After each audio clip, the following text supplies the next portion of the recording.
Hey, this is the Wine of the Month Club preamble to the December selections. And yes, Ed is asking me, what were the selections in 40 years ago, which would be December of 2018? Sorry, 1978. Yes, 1978. Your math is excellent. Thank you. 1978 plus 40 years is 2018. Your math It was Lords and Elwood's Dry Sherry. Dry Sherry. Now, that was Richard Elwood's. Richard Elwood's. Well, Richard Elwood's father founded the company. Richard Elwood went to work for him, when he became an adult. And what else? And a Vin Mousseau. Oh, Bouvray? Oh, no, sparkling wine. Yeah. You know, if I could find the paper I wrote it down on. So Vin Mousseau is sparkling wine from the south of France, and it's usually very creamy. And this particular brand, I didn't recognize the brand. Penier. It was called Penier. Oh, yeah, Penier. I remember them. So now that was because back in those days, and up until probably the early 2000s, we sent a sparkling wine and a dessert wine as the selection. And the reason is, Ed, Tell me, Paul. the reason we don't do it now is because in those days when we met a customer at a show or trade show, wherever we were at, we shook their hand and we would tell them, oh, by the way, December you get these kinds of wines.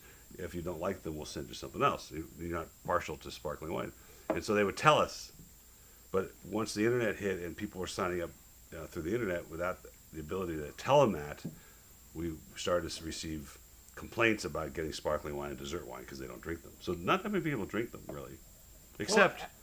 Sparkling wines are coming up, in terms of consumption lately, all right? Well, even port. After going down. I sold more port this year during the holidays than I did the last year and the year before. So that was kind of interesting. Well, for who? Or whom? And the sparkling wines, for sure, we did much better at sparkling this year than we did before. But I did a little earlier, and we had some very pedigreed stuff. Oh, yeah, I remember. Are you kidding? I was buying it. What are you talking about? I'm his biggest customer, and I get no respect around here. Grand Courtage. This is actually, she's something else. This is we still have this in stock a little bit. This is the Grand Courtage. This is Tanya, and she decided she was going to go to France and start her own company. And I'm like, can I have you examine your head? Well, apparently... She goes, nobody told me. Yeah, well, that I can believe, her marketing is a little goofy, too. Come on.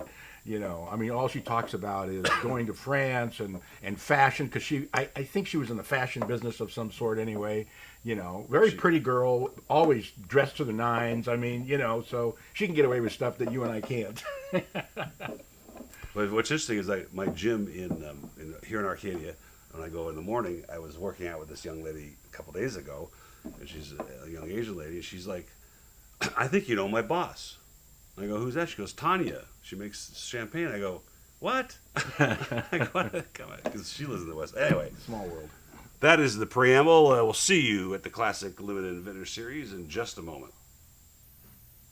Freeze it. This is a stick-up. Hey, it's the Classic Series here at the Original Wine of the Month Club, and for December 2018, Ed, why are we shooting the December so late? Because, Ed, since you asked... I don't need to be here. He can carry on this conversation with me by himself. We had a lot of people telling us, look, we're getting the videos too early because we haven't opened the wines yet. We just got them, and they've only been on our shelf for a day or two or whatever. So we decided we're going to start producing these a little bit later and sending them a little later so you have a chance to taste the wines. And I have an interesting story on one of the wines we're going to taste here shortly. Shortly. Just when you thought it couldn't get any worse.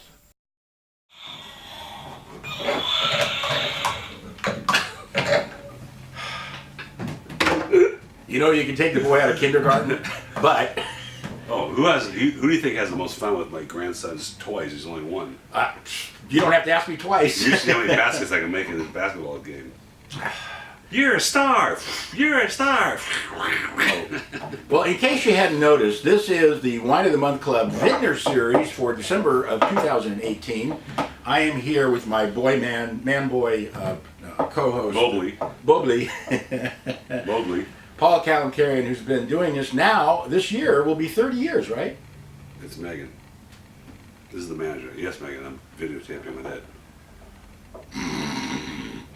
Roy, tell him to wait 5 minutes and we'll be done. Okay. Well, the guy's here. It's real time. The guy's here.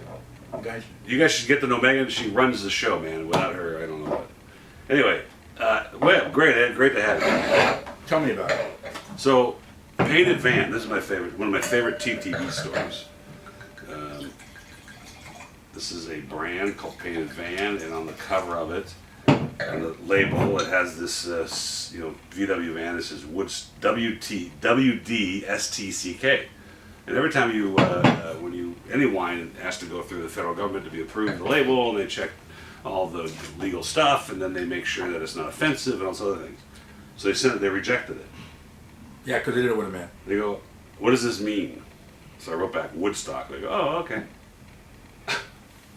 Anyway, this is Cabernet. Yes, Cabernet Sauvignon from, deep down in the dungeons of Paso, Robles. What a complex... Where wine was stored without the knowledge of those who own it or made it for probably 6-7 years. And one of the typical crazy story about the wine business. Well, this is important because I had an interesting conversation with a reporter recently. So these wines were, the winery picks the grapes. They have to pick them. They planted them, and they make all the wine they need for themselves, and they end up with extra. And typically they'll just sell it, the juice, to another winery to blend in or whatever they're going to do with it. In this case, the guy just bottled everything and said, well, we're going to sell everything under our brand, and then, what's left we'll put in Shiners, which is a non-labeled bottle. And then it sat there. And fortunately for us, because it aged incredibly well and gracefully as heck, and here we have this beautiful Cabernet from 2013, which would normally cost you $20. $20 would be a bargain. So... I mean, really. Yeah, it would be. I mean, it really would be. You get it for $12.99 here, but it's like... It's 2013. You just want to keep smelling it. It's got 5 years of age on it. But more importantly, 5 years of age sounds good, but if it's not a great wine going into the bottle, it's not going to be any greater coming out because it stayed there for 5 years. But when a wine is picked from really good vineyards, and it's from a really good area, and they do a good job making it, and they age it for 5 years, and we're not talking about aging it in your living room. We're talking about aging it in the cellar from the day it was bottled until it delivered to the Wine of the Month Club. You can't make those kinds of things yourself. That's just all there is to it. So you can't find them yourself. You really can't. So at this point, you're just going, this is unbelievable. It's so complex.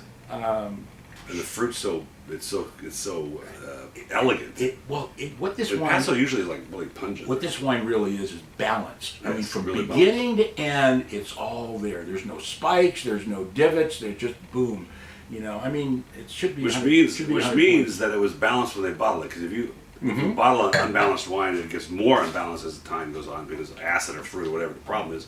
In this case, after 5 years, it's absolutely still totally balanced. It's absolutely perfect. It's really good. So it's a 98 for me for $20 cash. Can I give it 100? I can't give it 100. Like, this is fun. Now this is a huge hit.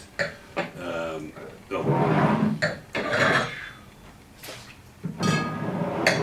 glad somebody's paying attention. Jeez. POF Chardonnay. Really, this is all. I think personally that this is barrel fermented. Do you know? Because the oak is such a feminine, subtle oak that it just reminds me of a barrel fermented wine. That's expensive to do, so I can't guarantee it. Definitely has some oak in it. Mm-hmm. Well, but a lot green apples. A lot of it has to do with the age of the oak barrel. If it's a new oak barrel, it's going to have a lot of effusive oak, and if it comes from the warmer regions where the wood comes from, then it's going to be more oak component because the grain's whiter, and so wine's going to have more contact. You want to keep something that's got lime? Definitely. Apples. Yeah, this is really nice. This is about as good as it can get, of an oak Chardonnay. Okay. Without being over oaked. Without being over oaked. And POF, just so you know, in Old French, a lot of young French-speaking people don't know what that means because it's an old word, but it means like, well, I've had different interpretations. It's so drunk that you're just out of your head. Or you're just out of your head, period.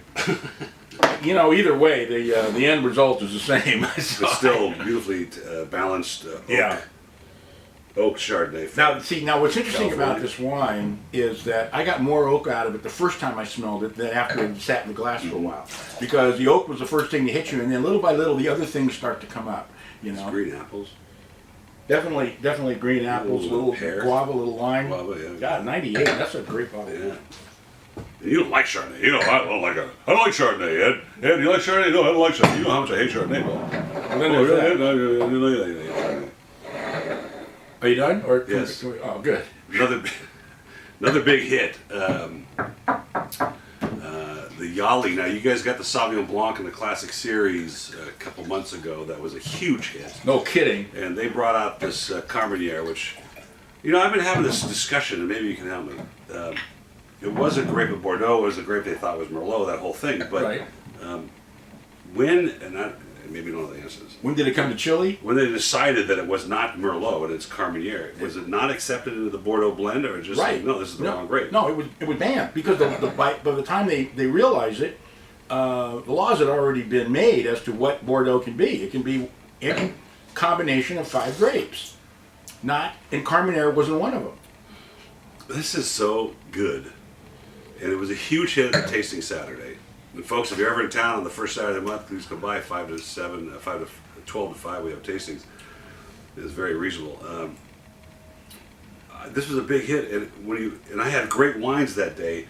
But because this is that Chilean, a little bit of that green pepper, green olive, but then the Carménère fruit, that boysenberry sort of blackberry. Well, character. I've probably gone through 4 cases of their Sauvignon Blanc. I mean, that is really one of the best wines we've ever featured. That's one of my favorite wines ever. I absolutely adore that wine. And this is right up there, too. I mean, this is just an amazing... I don't know who these people are. I never heard of them. The family member here that sold this to us was so accommodating, because what they don't understand is they can't be late with the container. So when we buy stuff from overseas, it has to go in a container, goes on the boat, it gets to the dock, has to go through customs, all that stuff. And they don't understand how critical it is for us to get it here on time. And they're like, oh, well, it's 2 weeks late. I go, no, you can't be 2 weeks late. I mean, it's not like, oh, sorry, it doesn't work. So he was so accommodating to make sure we got the wine in a timely manner. And this was on the same. Yeah, well, being on that part of the world, I can tell you that's not an easy thing to do, because there are some times when it's out of your control. You know. But, Well, I tell them, you don't understand. Just land it here 30 days ahead. You'll have plenty of time in case there's a screw up. Because you're not driving the boat. That's what I tell them. Right. You're not driving the boat. Oh, don't worry. We use this company all the time. $19.99 on the shelf, $12.99 reorder 97 price, for me. $98. We're $99. Going once. Now, this is the one that freaked people out. And I kept telling them it's Slovenian, and it's not. It's Slovakian. Slovakia, yes. But it is a Feteasca Regala, which is a wine, a grape that would grow in Slovenia. So I'm not sure the source of this grape, but Feteasca Regala, and it's one of the. I was telling the people at the tasting on Saturday, tell me what it tastes like. Wow. And don't say Sauvignon Blanc, and don't say Chardonnay, and don't say Moscato, don't say anything. So it tastes like all of them. Just so fun, and just something Wow. new, a new nose. You know, I mean, when you taste wines like this that you've never tasted before, honestly and literally, and they're really different. You know, I mean, that's the cool part, and it's still good. You know. Yeah, they're great. It's So the last 2 tastings we did, we led with this one, and people flipped over it, and we led with the Armenian one, the Voska last time, before that, yeah. and people loved that one too. We sold, people were like, oh, hey, You know, people don't realize that they have history that goes back thousands of years of making wine, for crying out loud. You know, matter of fact, Slovakia houses the oldest known winery that is 6,000 years old. It was an actual winery. That's Armenia. Okay. No, I thought it was Slovakia. No, it's Armenia. Well, then they were 2 years earlier. They were 5,998. So now wait a minute. At the end of this, I'm getting this wonderful acid punch, like before it finishes, that's got all kinds of flavors in it, and that's really fascinating. Well, based on the fact that it is without question the best Fresca Regali I've ever tasted, it's a 100-point wine. I think even a 97 is relative, but Feteasca, yeah, that's the other point that I try to tell people. You're never going to walk into a wine shop or Ralph's Market, which has a club, by the way. Oh, please. Believe this. Yeah. You know, everybody I told that to goes, "You're kidding, You right?" belong to the Ralph's Club. Yeah, that's great. Ralph who? But Wreck-It Ralph. you're never going to walk. Wreck-It Ralph's. Okay. You're never going to walk into a store or a wine shop and say, "Oh, do you have any Feteasca Real, Feteasca Regala?" You got to pronounce it first, or they won't know what you're talking You're not about. going to say Voska, and that's what belonging to a club like this does. It exposes you to this world of wine that you're not going to get. Even a wine buyer for a wine shop may not venture into Slovakian wines, right? Oh, mostly not, because they just want to score so they can put it up there and go back Right. to playing with their cell phone, and instead of actually going out and selling the wine. You know, I never put a score of a wine up in any store I ever worked in. I don't blame you. Well, I mean, Unless it's Ed scored. well, no, I didn't even score wines. I just did my write up, and everybody walking. I want that wine. I got to try that wine. Yeah, that's it for the Vintner series for December 2018. Cheers. See you later. Thanks for coming, and we'll see you in 2019.